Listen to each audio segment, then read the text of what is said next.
Indian सब continent की history का वो साल जब नक्शे बदलने वाले थे।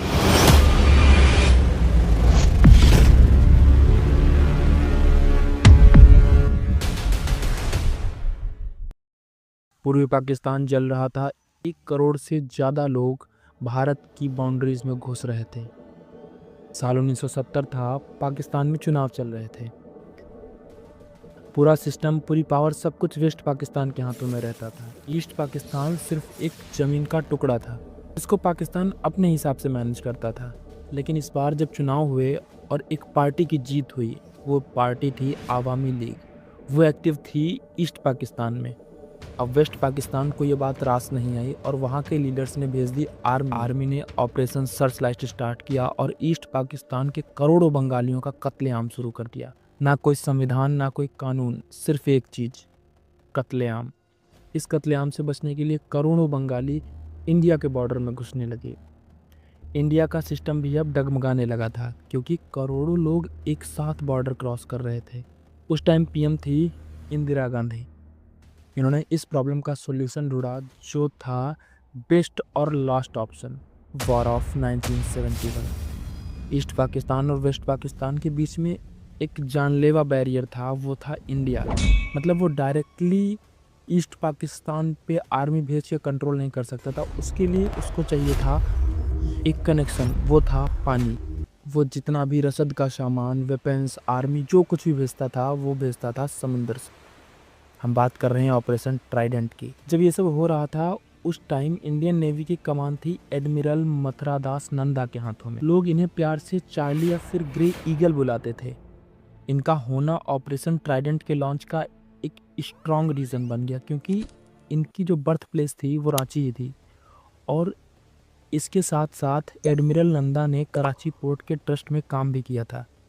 ये पर्सनल एंगल ने ऑपरेशन को और धारदार बना दिया था।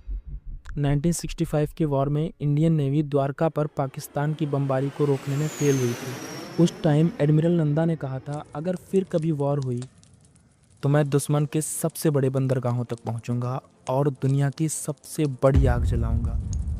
और उन्होंने किया भी।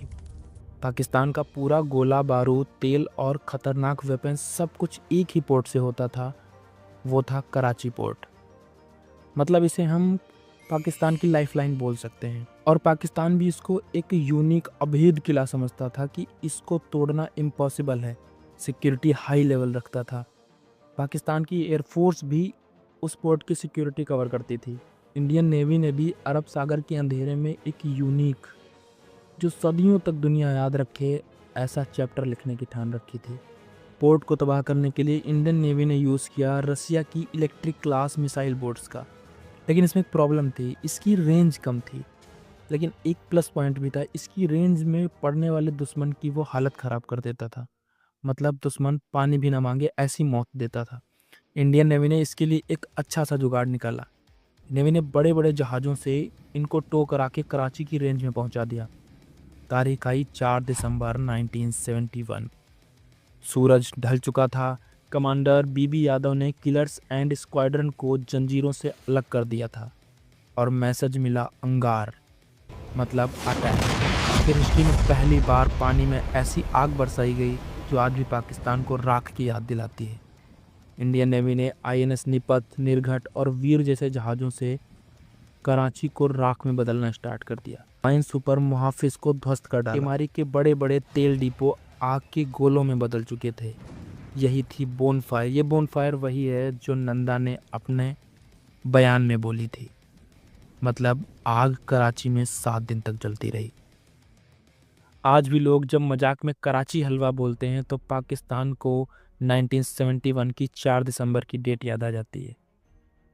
ऑपरेशन ट्राइडेंट को मोस्ट सक्सेसफुल ऑपरेशन माना गया। इसी वजह से 4 दिसंबर को इंडियन नेवी डे भी मनाया जाता है।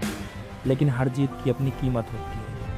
वो कीमत थी इंडियन आईएनएस खुकरी और कैप्टन मुल्ला।